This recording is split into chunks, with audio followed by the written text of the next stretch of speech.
नमस्कार दोस्तों, लोकसभा चुनाव की घोषणा के बाद हर तरफ से भिन्न भिन्न तरह की कहानियां आपको सुनने को मिल रही होंगी। लेकिन सबसे मजेदार कहानी अभी जो आ रही है वो आ रही है बिहार के पूर्णिया सीट को लेकर के। आपने देखा होगा कि बिहार में एक नेता है पप्पू यादव, जो किसी न किसी बात को लेकर के हमेशा चर्चा में आ ही जाते हैं मीडिया में, और इस बार पूर्णिया सीट को लेकर के वो चर्चा में आ गए हैं। कुछ दिन पहले ही उन्होंने अपनी पार्टी को विलय कर लिया था कांग्रेस के साथ और कहा था कि हम कांग्रेस के विचारधारा का समर्थन करते हैं। आपको बता दें कि उनकी पत्नी रंजीता रंजन जी भी कांग्रेस के साथ कई सालों से जुड़ी हुई हैं, वहां से सांसद भी रही हैं और उसके साथ काम भी कर रही हैं। और अब उनके पति पप्पू यादव ने अपनी पूरी की पूरी पार्टी ही कांग्रेस के साथ विलय कर लिया है। विलय तो उन्होंने कर लिया, लेकिन विलय करने से उन्हें लगा कि उनकी जो सीट थी वो प्रिजर्व हो जाएगी और आराम से वो चुनाव लड़ लेंगे और जीत भी जाएंगे। लेकिन मुश्किलें उनकी तब बढ़ गई जब लालू यादव की पार्टी से वहां पे बीमा भारती को टिकट दे दिया गया, और टिकट देने के साथ साथ लालू यादव जी ने और राबड़ी देवी जी ने उन्हें आशीर्वाद भी दे दिया। और बताया यह जा रहा है कि उनके नामांकन भरने में तेजस्वी यादव खुद जाने वाले हैं।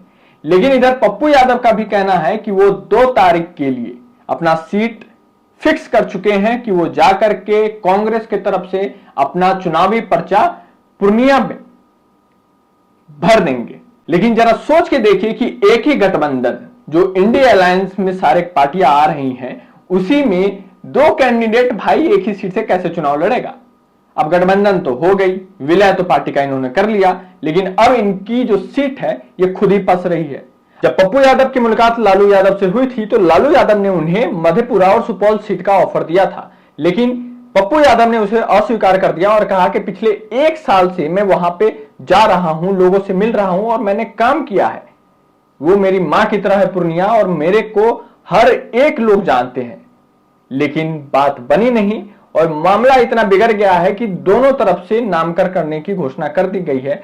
लेकिन देखना होगा कि अंत में आखिरकार घोषणा कौन करेगा। लेकिन खबर आ गई है कि बीमा भारती के नामांकन में तेजस्वी यादव आएंगे। इसका मतलब है कि बीमा भारती का टिकट 100% कंफर्म है, लेकिन पप्पू यादव को टिकट मिलेगी या नहीं मिलेगी, और मिलेगी तो कहां से मिलेगी, और नहीं मिलेगी तो वो रुकने वाले इंसान तो दिखते नहीं है। चुनाव तो वो लड़ ही लेंगे, लेकिन कहां से लड़ेंगे ये देखने लायक होगा और रोचक होगा।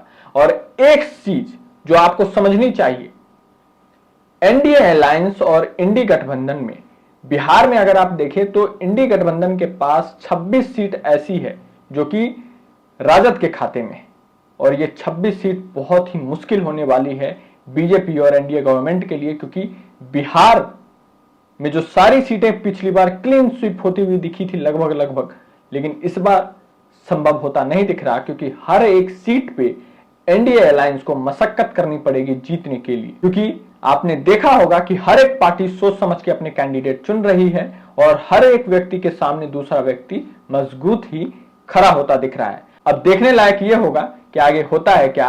हमारे साथ बने रहिए, चैनल पे नए हैं तो सब्सक्राइब कीजिए और हमेशा याद रखिए मैं कोई पत्रकार नहीं, आपकी आवाज हूं और आपकी आवाज को बुलंद करने का काम कोई कर सकता है तो सिर्फ और सिर्फ आप कर सकते हैं। जय हिंद।